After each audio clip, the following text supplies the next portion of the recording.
Hey everyone, and welcome.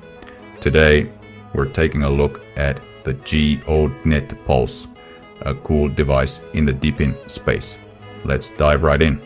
Okay, let's get this GEODNET Pulse device unboxed. Here's the box itself. Let's see what's inside. First up, we have the Pulse unit, looking sleek. Next, here's the power cable.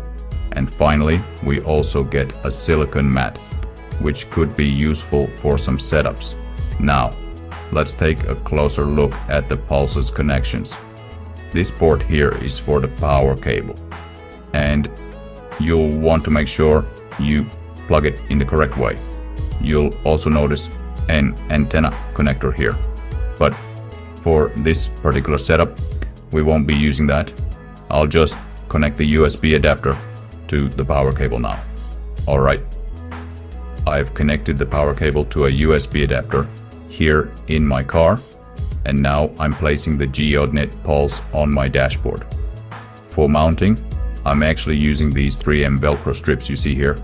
This makes it really convenient to remove the device later if I need to, and honestly, I didn't feel the included silicone mat would work that well on my car's dashboard.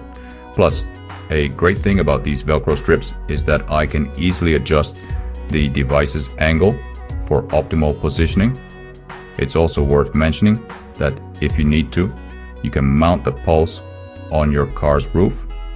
The device has its own magnetic surface on the base, which allows it to attach securely right onto the roof and stay there. Next up, software. I'm downloading the GEODNET app from the official manufacturer's website. Once it's installed, I'll head over to the account section within the app to add my Solana wallet address. This is important for receiving your rewards. Just a quick note while we're on wallets. The app also gives you the option to add an IoTeX wallet address. We're focusing on Solana today, so we won't go into detail on IoTeX, but the option is there. Okay, now let's connect the Pulse device within the app. First, and this is crucial, make sure your device is powered on.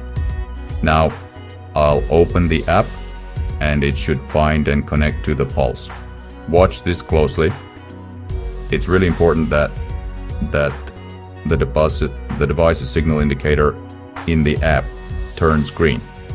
A green signal means it's working correctly and is ready to start mapping the area and contributing to the network.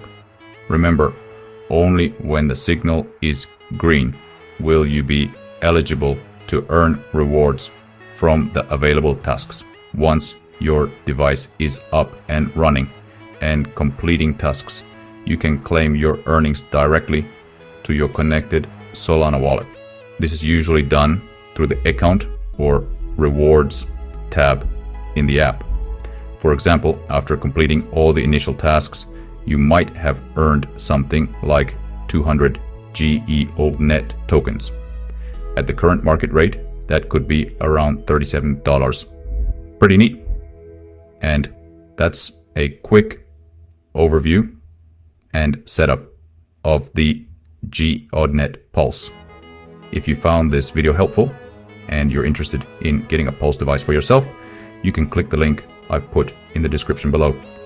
Also, don't forget to check out my other videos where I explore various DePIN devices and guide you through their installations. Thanks for watching, and I'll see you in the next one.